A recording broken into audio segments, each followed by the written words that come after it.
আসসালামু আলাইকুম। আশা করি সবাই অনেক ভালো আছেন। আজকে আমরা 11তম বিসিএস পরীক্ষার প্রশ্ন ব্যাংক থেকে ব্যাখ্যা সহ সমাধান দেখব। আসলে এই যে বিসিএস পরীক্ষাগুলো যেগুলো ইতিপূর্বে হয়ে গেছে সেইখান থেকে কিন্তু বিভিন্ন প্রতিযোগিতামূলক পরীক্ষায় প্রশ্ন চলে আসে, যার কারণে আমরা ব্যাখ্যা সহ সমাধান নিয়ে এসেছি, যাতে করে আমরা সেই প্রশ্ন প্যাটার্ন অনুসরণ করে পরীক্ষায় ভালো করতে পারি।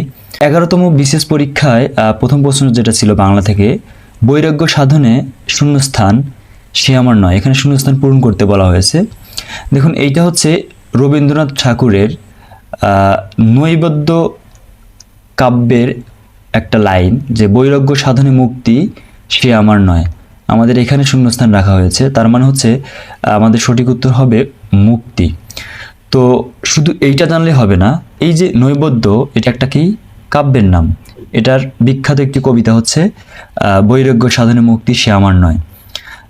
দেখুন, এই কবিতার মূল ভাবটা কি, আপনাকে বিভিন্ন প্রতিযোগিতামূলক পরীক্ষায় কিংবা পরবর্তীতে কোনো পরীক্ষা আসতেও পারে যে নৈবেদ্য কাব্যের মূল ভাব কি।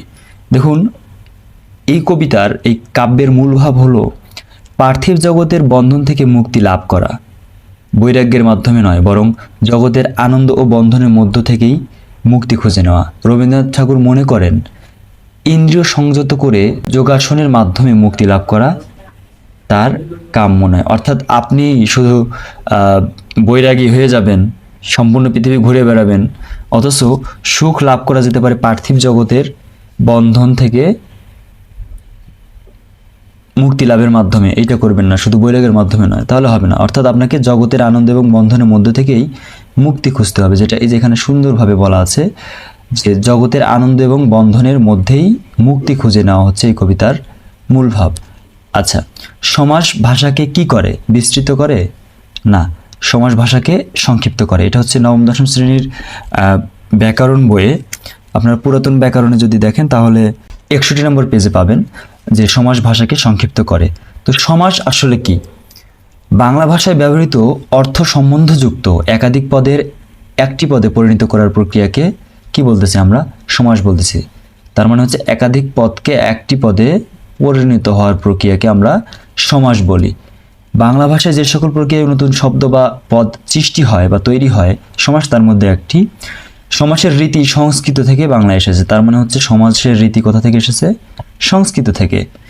অর্থাৎ সমাস কিন্তু সরাসরি বাংলা ভাষার কিংবা বাংলা ব্যাকরণের অংশ নয়, এটা সংস্কৃত থেকে আমাদের, অর্থাৎ এই সমাসের রীতিটা আমাদের বাংলা ভাষায় এসেছে। যেমন ধরেন দত ও কলম, দত কলম, পিত অম্বর যার, পিতাম্বর। এখন আপনাকে যদি বলা হয় পিত শব্দের অর্থ কি, এইভাবে পড়তে হবে। আপনি যখন পড়বেন এবং সামনে চলে আসবে এই সকল শব্দ, তখন আপনি অবশ্যই অ্যানালাইজ করবেন। পিত শব্দের অর্থ হলুদাভাব, মানে হরিদ্রা বর্ণের, হলুদাভাব আর কি। তাহলে পীতাম্বর বলা হচ্ছে শ্রীকৃষ্ণকে, তার মানে এই যে শ্রীকৃষ্ণের আরেক নাম কিন্তু পীতাম্বর, এটা মাথায় রাখবেন।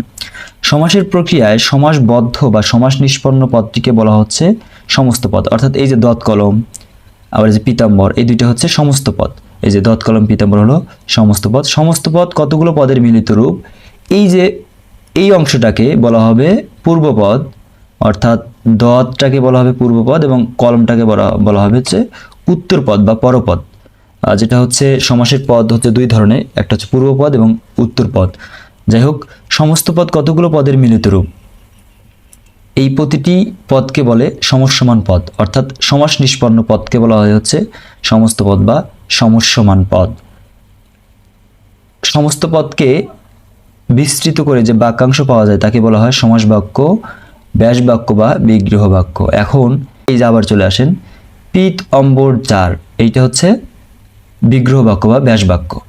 ঠিক আছে, এটা হচ্ছে আমরা সমাস অধ্যায় বিস্তারিত আলোচনা করব, তখন আপনারা পেয়ে যাবেন। সূর্য শব্দের প্রতিশব্দ কি? আদিত্য। আমরা সবাই জানি যে সূর্য শব্দের প্রতিশব্দ হচ্ছে আদিত্য। আপনারা কিছু কিছু শব্দের সমার্থক শব্দ পড়ে রাখবেন, যেমন হচ্ছে সূর্য, চন্দ্র, আগুন, বায়ু। এই যে কিছু শব্দ আছে যেগুলোর সমার্থক শব্দ বারবারই চলে আসে, শব্দগুলো হচ্ছে রবি, আদিত্য, অর্ক, ভানু, প্রভাকর, মিহির। আপনারা হচ্ছে এটা দেখে নেবেন।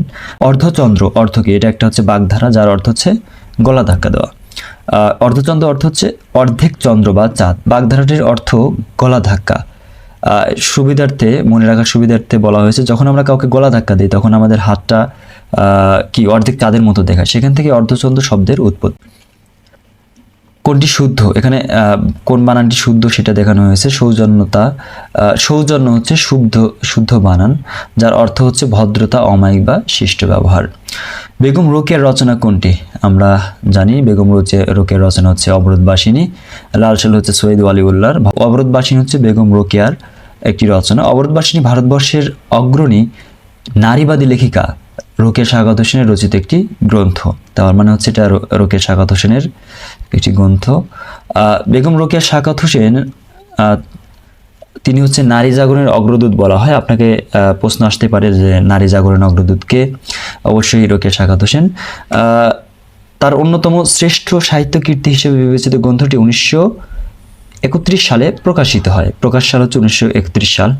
তৎকালীন ভারতবর্ষীয় নারীদের, বিশেষ করে মুসলমান ঘরে নারীদের সমাজের অবরোধ প্রথার জন্য যে অসুবিধায় পড়তে হতো তা বর্ণিত হয়েছে এই রচনায়। তাহলে প্রশ্ন আসতে পারে যে অবরোধবাসিনীর মূল ভাবটা কি? তার মানে হচ্ছে অবরোধ প্রথার মধ্যে যে অসুবিধায় পড়তে হতো সেই সময় নারীদের, মুসলমান নারীদের, সেটাই তুলে ধরা হয়েছে। এছাড়া বেগম রোকেয়ার অন্যান্য রচনার মধ্যে রয়েছে মতিচুর, সুলতানার ড্রিমস বা সুলতানার স্বপ্ন। বেগম রোকেয়ার প্রথম প্রকাশিত ছোট গল্প হচ্ছে পিপাসা। এটা হচ্ছে আপনার জন্য আজকের বোনাস। প্রথম প্রকাশিত ছোট গল্প হচ্ছে পিপাসা। বাংলা গীতি কবিতায় ভোরের পাখি কে? ভোরের পাখি হচ্ছে বিহারীলাল চক্রবর্তী।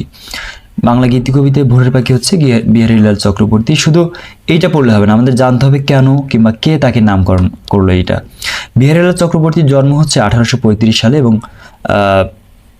মৃত্যু 1894 সালে। বাংলা ভাষার কবি ছিলেন তিনি। বাংলা সাহিত্যের প্রথম গীতি কবি হিসেবে তিনি সুপরিচিত। তার মানে বাংলা ভাষার প্রথম গীতি কবিদের মধ্যে তিনি হচ্ছেন একজন অন্যতম প্রসিদ্ধ লেখক। রবীন্দ্রনাথ ঠাকুর তাকে বাংলা গীতি কাব্যধারার ভোরের পাখি বলে আখ্যায়িত করেছেন।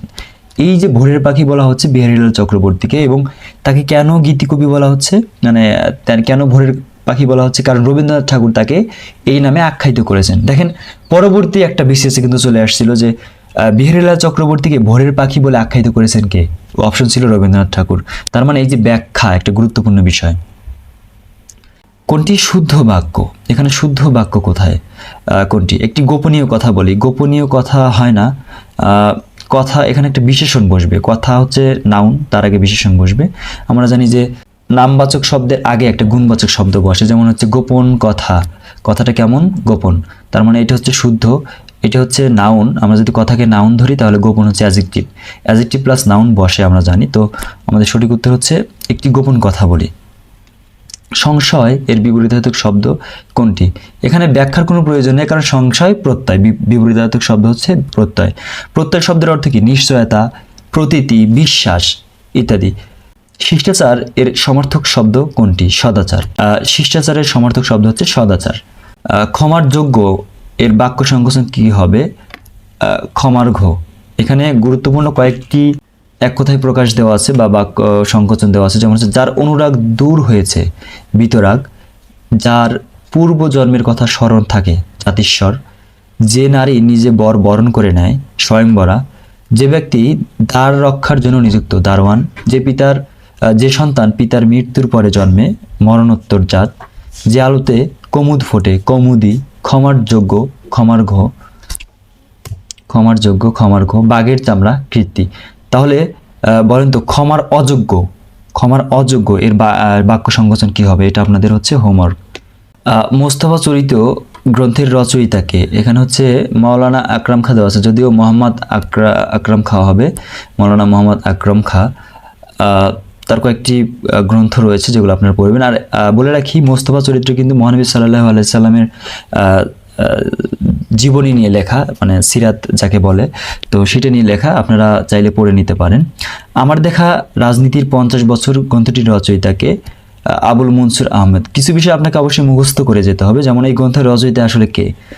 আবুল মনসুর আহমেদ। এখানে তো অন্য কাউকে দেওয়ার সুযোগ নাই, আপনার ক্রিটিক্যাল থিঙ্কিং এখানে কাজ করবে না। তবে তাদের রচনাগুলো কি কি আছে এইগুলো হচ্ছে দেখে যাবেন, কারণ পরবর্তী কোনো পরীক্ষা এগুলো চলে আসতে পারে।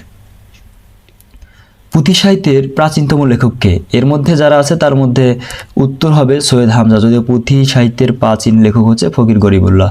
চাচা কাহিনীর লেখককে? সৈয়দ মুজতবা আলী। সৈয়দ মুজতবা আলী হচ্ছে চাচা কাহিনীর লেখক। তার আরও যে রচনাগুলো রয়েছে সেগুলো আপনারা অবশ্যই এইখান থেকে দেখবেন এবং প্রয়োজনে সার্চ করে নেবেন। বিভক্তিযুক্ত শব্দ ও ধাতুকে কি বলে? পদ বলে। দেখেন গত পরীক্ষায় এসেছিল কি বিভক্তিহীন নাম শব্দকে কি বলে? প্রাতিপদিক। কিন্তু এইখানে বিভক্তিযুক্ত শব্দ ধাতুকে বলে পদ। যদি কোনো শব্দের সাথে বিভক্তিযুক্ত না হয় তাহলে সেটা প্রাতিপদিক, কিন্তু যদি বিভক্তিযুক্ত হয়ে যায় সেটা পদ। বিভক্তিযুক্ত শব্দকেই পদ বলে। পদের প্রকারভেদ হচ্ছে, পদ প্রধানত দুই প্রকার, সব্যয় পদ এবং অব্যয় পদ। সব্যয় পদ আবার চার প্রকার, বিশেষ্য, বিশেষণ, সর্বনাম, ক্রিয়া এবং আমরা বলতে পারি মোট পদ হচ্ছে 5 প্রকার: বিশেষ্য, বিশেষণ, সর্বনাম, অব্যয় এবং ক্রিয়া। আমরা যখন পদ প্রকরণ পড়ব বা পদের বিভিন্ন প্রকারভেদ পড়ব তখন কিন্তু আমরা এটা নিয়ে বিস্তারিত আলোচনা করব। রাজলক্ষ্মী চরিত্রের স্রষ্টাকে? এটা হচ্ছে শরৎচন্দ্র চট্টোপাধ্যায়ের একটা উপন্যাসের চরিত্র। তো এই ছিল আজকের মতো। সবাই ভালো থাকবেন, সুস্থ থাকবেন। আল্লাহ হাফেজ।